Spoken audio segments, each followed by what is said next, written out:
Hey, welcome back to the Ping Pong Flix Show. My name is Chris Wong. This is episode 367 of the Ping Pong Flix Show, and we've got a pretty major update to the Black Adam film.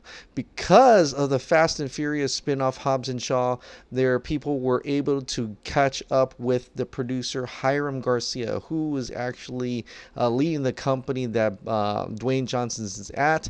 It's his rep, and they're also the same company that has made Shazam and will be making Black Adam and the Shazam sequel.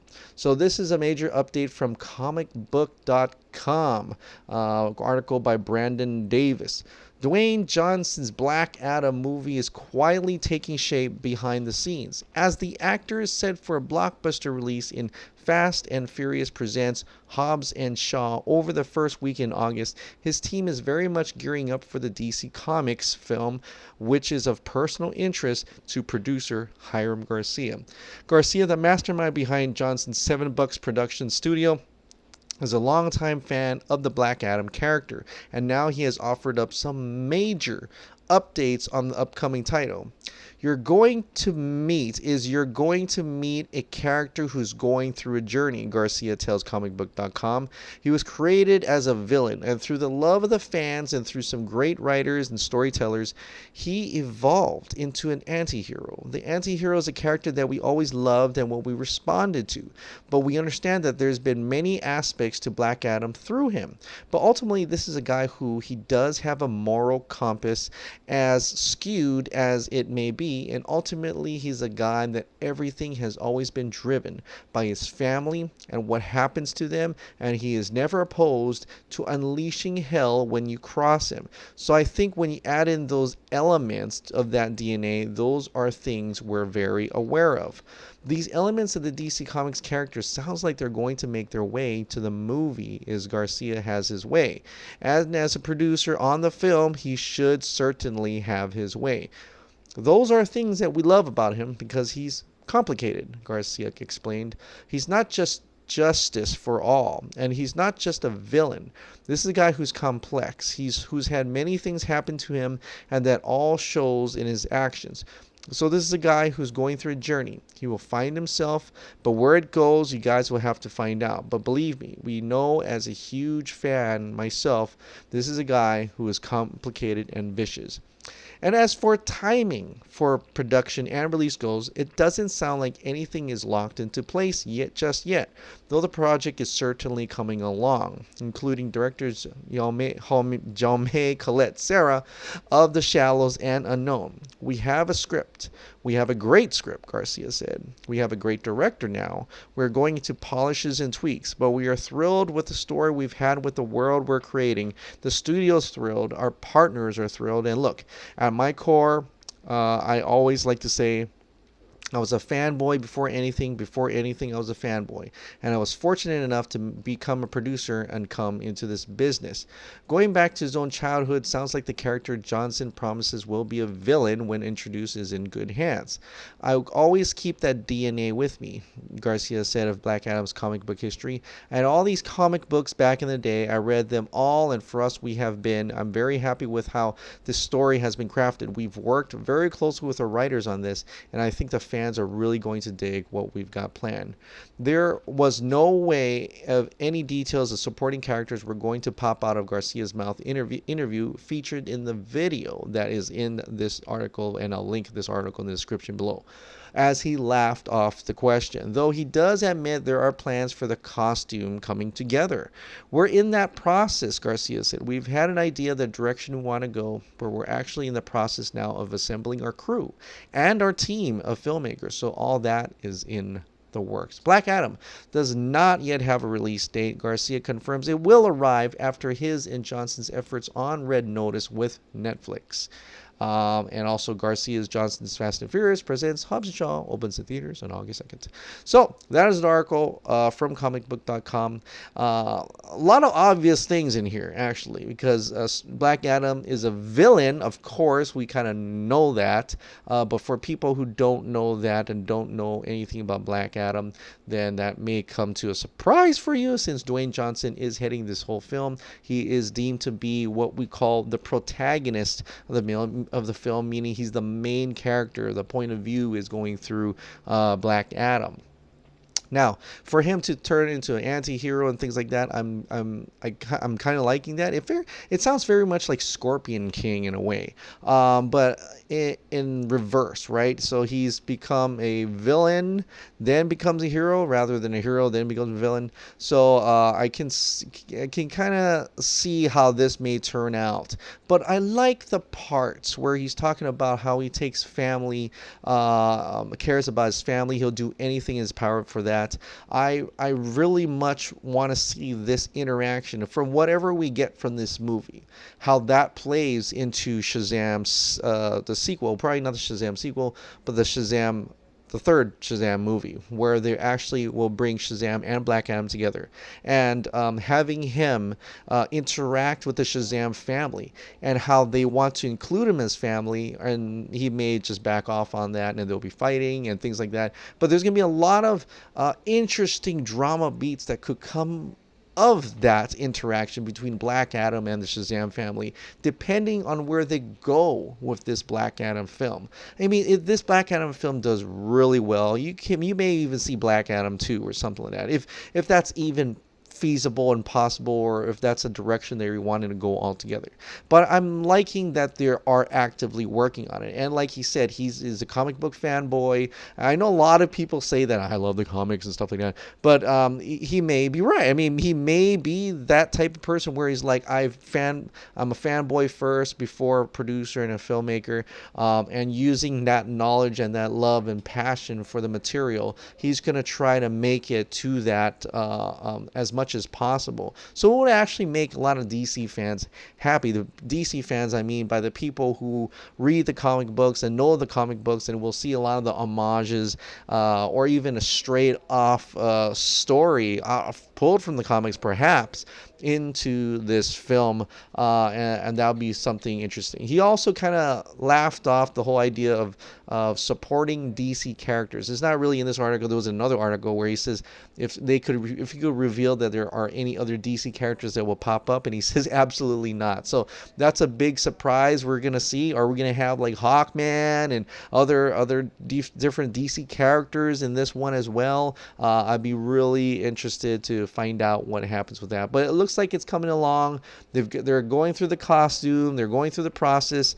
Hopefully it takes off more than Tim Burton's movie, which I think it will. I think there is a lot of merit for this. Dwayne Johnson is championing this after all, and it feels like if he wants something to be made, it will definitely be made. So it's going to happen after Red Notice. So after Red Notice hits Netflix, or after done finishing Red Notice, we're probably going to hear a lot more about Black Adam in the coming time after that movie is done. All right, so next is kind of an update to the whole Tom King and Ava DuVernay working together on her New Gods movie. It's very small, but I just wanted to point something out because of what his picture here is. So it's Ava. He tweeted out on July 26th, Ava is, and it's the same area where he took a picture with Ava DuVernay on sitting on the couch, but this time they're standing up. And now you can actually see his shirt. Ava is, and his shirt says Darkseid is. So very much it makes sense, because they're going to write New Gods. They're going to have Darkseid in there, and maybe possibly Darkseid may be more of a prominent character in the New Gods movie that they're developing more than we thought. I mean, it's probably going to have Big Barda and stuff like that, and Darkseid being the antagonist for sure, but we're gonna have maybe more of that coming along. Now, it's not something. I can't be really too excited about Ava DuVernay still yet. I'm still kind of playing about that. I know the Netflix movie is pretty good, but just the fact that The Wrinkle in Time, which is her more fantastical movie, it wasn't that great. I didn't care for it. what she does well is making that grounded movie, right? Just about real life people, about real life situations and things like that, especially when she's doing things about how racism and things like that, things that she's comfortable with, that she knows about, that type of aspects. So I'm kind of happy that she actually brought on somebody in the comic book world, and seems like really working with that person, and possibly Tom King being the writer and the script writer and everything, while she actively directs it, using some of her capabilities as a director rather than a writer or anything like that, for these characters, but maybe putting in that whole closeness and family and things like that into New Gods, possibly. It may be good. I'm not sure. I'm just, you've got and a lot of people don't even care for Tom King's work as well. So, but he is an Eisner winning writer, and with Mr. Miracle, and he knows the material and stuff like that. Some people are kind of like not too keen on his Batman, but it could be interesting. And like I said, I'm not writing anything off yet until I actually see a trailer or teaser and ultimately the movie. But there are some things, some players in here that are not making me feel really good about New Gods, but at the same time, I'm wanting to see what they can come up with, and hopefully they work together. And if Warner Brothers sees something of that, maybe, but then again, Warner Brothers sees a lot of things, and some of those things don't really come out very good, right? And one of those things was Justice League. And yes, we're still talking about Justice League, guys. Justice League, this that came out, Justice League, wasn't the movie that we thought we would be getting, after a while of actually realizing that a lot of it was cut out. And one of those things was cut out in when we're talking in comparison to Darkseid is in the New Gods. Well, Darkseid was in the Snyder Cut. Darkseid was in the Justice League movie. And what I think is pretty exclusive breaking news from Mr. Wes Ashley, who did the Go Deep episode 89, and he was featuring the Nerd Queens. He got to interview the Nerd Queens when they were still at Project Comic-Con, or the ending of Project Comic-Con. And Ray Porter was talking to Nerd Queens, and of course, what the Nerd Queens heard, they probably can't talk about it. They're sworn to secrecy and in confidence, and a lot of it has to do with Darkseid. But they can say this, and I think I don't know if they could say this, but they said it anyway on Wes Ashley's show, is that Darkseid was in the movie, and he was a prominent. It was not a minor role, but it was actually a major role, like a prominent role. He was in the movie more than we thought. He was Ray Porter actually had motion capture of body movements. He wasn't just a voice. He was actually there fighting alongside, or even fighting with Ciarán Hinds over there in probably the war or something, but he was more in the movie than we thought. Now, we know that he wasn't actually fighting the Justice League at the end of the movie because Zack Snyder said so, but probably it's in during the whole battle scene, the history battle scene. But he said this: when I say I was in the movie, I mean I was in the effing movie. So he was there. He wasn't just a voice. He didn't just capture his audio. He was a prominent role. He had a major figure inside the movie, and that's even more so to be kind of upset about, that a person like Ray Porter, who has been doing audio books and stuff like that, he had a breaking role. He had a major breaking role in a giant tentpole film like Justice League, and this could have been his great on his resume, but they totally cut him out. They don't even put his name in the movie, and not credited, nothing, and that is just a lot more upsetting to find out as an artist and a creator who's trying to make it into Hollywood and getting it thrown out alongside with other people too, like Nick McKinless, Faisal, and Ray Fisher, Fisher, who is supposed to be in the heart of the movie, like the main character even in the movie, and it's just much more upsetting. But I encourage you, go check out Mr. West Ashley's podcast, Go Deep, episode 89. I'm going to link that video in the description below if you want to hear more of Nerd Queens talking about Project Comic-Con and what Ray Porter talked about in that at when they met him there. So yes, and we're still fighting for it. I mean, everybody's still fighting for it. More cast and crew members are talking about it, including Patrick Tatopoulos. I already shared with you his little photo designs and stuff like that. And today, I believe he talked to a person over on Instagram when someone said release the Snyder Cut. The person answered, I am the kind. Keep fighting for it. We all would love to see it. So he has not given up, and I think a lot of the cast and crew members are being speaking out of it, actively saying that they want the Snyder Cut, actively even putting the hashtag release the Snyder Cut. They are making a giant voice, a giant push, and I think that's a good reason to keep it up, keep on pressuring, keep up with and gather more people. I think the most important thing right now is to gather more of an audience, to gather more followings, to even if someone could make another petition or something just to get that number up. I mean, when Robert Mata had put out that one petition a long time ago, is like 180 something thousand. We've never able to capture that back, and I think if we could capture that back, that would make so much more ammunition towards this movie to make it feel and actually show that is much bigger than Twitter, much bigger than Instagram, much bigger than Facebook. It has to be all consuming, has to be all inclusive, and even with the thing we're gonna do with at RT Snyder Cut with Ann Sarnoff, they're going to do the Snyder dollars and throwing it at over there. It has to be big. It can't just be like 100 people and with 100 people with a dollar, that's only $100.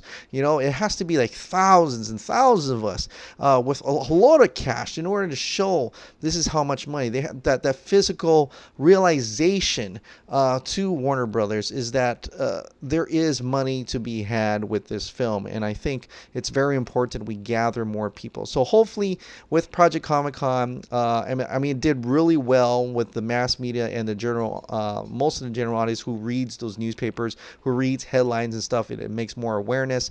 At the same time, people over there, physical people, fandom, who picked up the brochure, picked up the postcard, hopefully they realize it as well, and they scan that QR code, goes to that survey. I'm really interested to see what what his analytics show about how many people clicked on that two-step survey for the Justice League Snyder Cut. Everybody had the QR code. I had the QR code. I put it on every single of those postcards that I sent to Nerd Queens to pass out. I put those QR codes on the brochures that they made, and brochures that Lex Alessandro and Ramesh had made. I did all that, and hopefully people actually scan it and things did like that. So or follow the RT Snyder Cut. It really is important to gain more people. It's not just having Warner Brothers listen to us. It's having Warner Brothers listen to everyone. It's having Warner Brothers to listen to a massive audience that wants this cut. And that massive audience cut must lend their voice to this movement in order to achieve that. Because without that, we're just a small voice. We're just a ton of people on Twitter.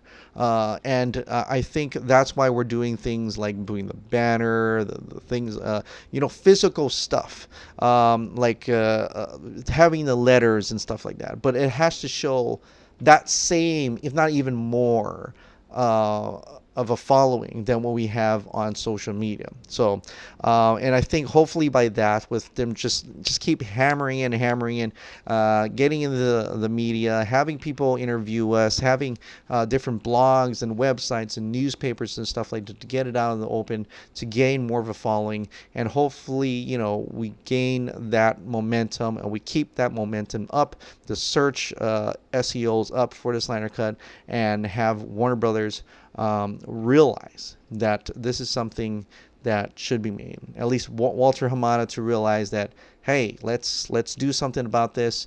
Let's put that out. I think we can make money off of it, and I think we should do something about releasing the Snyder Cut and hopefully get you know, the fans happy, the cast and crew members happy, and hopefully Zack Snyder will come out as well and say, yes, let's do this. Let's go out and champion this. Let's make this happen, and you know, get this thing going, get this thing across. So anyway, that is it. That is it for tonight. Hopefully you can see a lot more news this coming week, and getting more updates on the DCEU, and hopefully a trailer for Joker, hopefully a trailer for Birds of Prey.